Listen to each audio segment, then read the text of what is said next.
Hi అండి, welcome to నివిట్రన్. ఈరోజు మనం పప్పు చారు ఎలా చేసుకోవాలో చూద్దాము. ఫస్ట్ ఒక ప్యాన్ పెట్టేసుకొని అందులో ఒక 4 స్పూన్స్ ఆయిల్ వేసుకుందాము. ఆయిల్ వేడయ్యాక 1 స్పూన్ జీలకర్ర ఆవాలు వేసుకుందాము. దాని తర్వాత ఇక్కడ నేను ఒక 6 ఎండుమిర్చి వేసుకుంటున్నాను. తర్వాత ఆనియన్స్ ఒక 3 ఆనియన్స్ వేసుకొని ఒకసారి మిక్స్ చేసుకుందాం. ఇవి కొద్దిగా వేగాక ఇప్పుడు నేను పచ్చిమిర్చి వేసుకుంటున్నాను. ఒక 12 నుంచి 15 వరకు పచ్చిమిర్చి వేసుకుంటున్నాను. ఎందుకంటే ఇక్కడ నేను కారం ఎక్కువ యాడ్ చేయట్లేదు. మా ఇంట్లో వాళ్ళకి ఎల్లో కలర్ ఉంటే ఇష్టం అనమాట. సో అందుకని చెప్పి నేను కారం ఎక్కువ యాడ్ చేయట్లేదు, పచ్చిమిర్చి ఎక్కువ వేసుకున్నాను.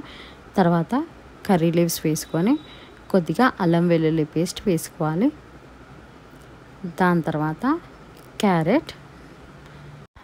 పప్పుచారు అంటే క్యారెట్ ఎవరు వేసుకోకపోతుండే, కానీ ఇప్పట్లో క్యారెట్ అనేది హెల్తీ కాబట్టి అందరూ వేసుకుంటున్నారు. సో క్యారెట్ వేసుకొని మునక్కాయ కానీ దోసకాయ కానీ వేసుకోవాలి. ఇక్కడ నేను దోసకాయ వేసుకున్నాను. తర్వాత ఒక 2 టమాటా వేసుకొని ఒకసారి మిక్స్ చేసుకుందాం. ఇప్పుడు మూత పెట్టేసి కొద్దిసేపు వీటిని ఉడికించుకుందామండి. ఒక 5 మినిట్స్ తర్వాత ఒకసారి కలుపుకొని ఇవన్నీ బాగా ఉడకాలి. సో అందుకే మనం కొద్దిగా సాల్ట్ యాడ్ చేసుకుంటున్నాము. సాల్ట్ యాడ్ చేసుకొని మూత పెట్టేసి మళ్ళీ ఒక 5 మినిట్స్ ఉడికించుకుందాము.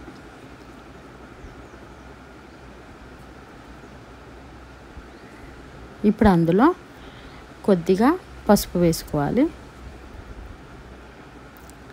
ఒక 1 స్పూన్ కారం వేసుకుంటున్నాము. ధనియా పౌడర్ 1/2 స్పూన్ వేసి ఒకసారి మిక్స్ చేసిన తర్వాత మనం కారం వేసాం కాబట్టి అడుగంటుతుంది, మాడుతుంది కాబట్టి కొన్ని వాటర్ యాడ్ చేసుకుందాం. కొన్ని వాటర్ యాడ్ చేసుకొని ఉడికించుకుందాము. దోసకాయ, టమాటా, క్యారెట్ ఇవన్నీ బాగా ఉడకాలి కాబట్టి కొన్ని వాటర్ వేసేసి హై ఫ్లేమ్లో కుక్ చేసుకున్నాము. ఇప్పుడు ఇందులో నేను చింతపండు రసం వేసుకుంటున్నాను.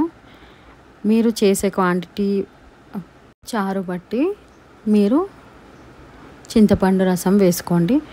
దాని తర్వాత ఇది కూడా ఒక 5 మినిట్స్ ఉడికించాక మనం ముందుగా ఉడకబెట్టుకున్న ఉట్టిపప్పు, కందిపప్పు వేసుకుందాము.